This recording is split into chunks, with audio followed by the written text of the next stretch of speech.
I'm going to lead slowly into the scanning thing. So for a climb, most planes, not all, most planes usually 10 degrees, right? Everything's about attitude instrument flying. And what I mean by that is everybody would say that, but they don't really explain what's going on, right? So if you want to start a climb to 5,000, you remember the good old 3 things, pitch, power, trim? Yep.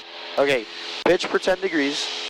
So get that nose right to 10, and I need you to hold it as accurate as you can. All right, your power's already full, so that's good. And then now what do you do? What's the last thing? I trim the pressure off. Trim pressure off, but you want to trim until that nose is dead stagnant on whatever attitude you decided you want, okay? So keep trimming until it's stagnant. It shouldn't drift up or down. You can let go of the yoke, see how it's drifting down? You got to trim up again. Keep trimming. 3, contact first 134.42. There should be climbing anyhow. 34, yep, put it on 10. Red Lake, 603. Have a good day. Put it on 10 and trim it. Thank you. All right, let go of the yoke slightly, just see if it stays there. All right, good. That's pretty good. Okay, you want to find a pitch, and then see how your nose went up a little bit too much. Don't fly with the trim. If it's close enough, just use, these bumps are not going to allow you to trim constantly, right? So just get it trimmed as close as you can, and then your job is to micromanage when the bumps hit, okay?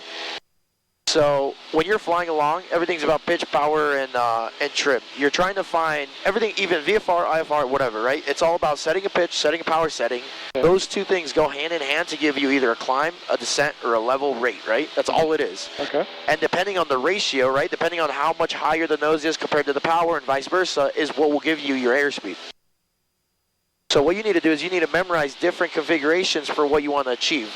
Because you got the big thing with the scanning that makes it a lot harder than normal flying is when you're scanning, you're looking for what's wrong, right? Yeah. And if you're looking for what's wrong, you're basically waiting till it's wrong and then you're correcting for it. What you want to do is you want to be able to anticipate something before it becomes wrong, right?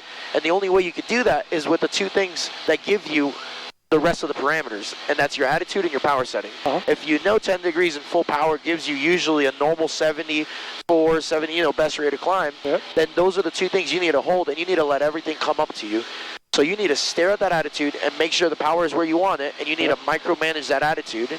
So your scan should look like this, right? You see how your nose is a little low? Bring it back up to 10, and then after a couple seconds, then you check and see if that's giving you what you want. If it's not, then you adjust this or adjust this. Does that make sense? It does make sense, yeah. So when the big thing is, so that leads into like a mirage, I guess you could say, or like into a bunch of other things where people make errors, right?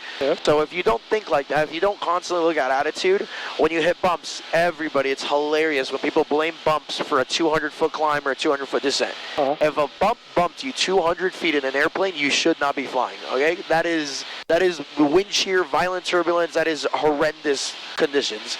And usually people will blame that, and it's because they're looking at everything that's delayed, and then they're waiting until it tells you you're wrong, and then they're just chasing these numbers around. That's the issue with the scan. The scan should be focus on one thing, and then verify it gives you what you want. If it doesn't, adjust the main thing that changes the rest of the parameters.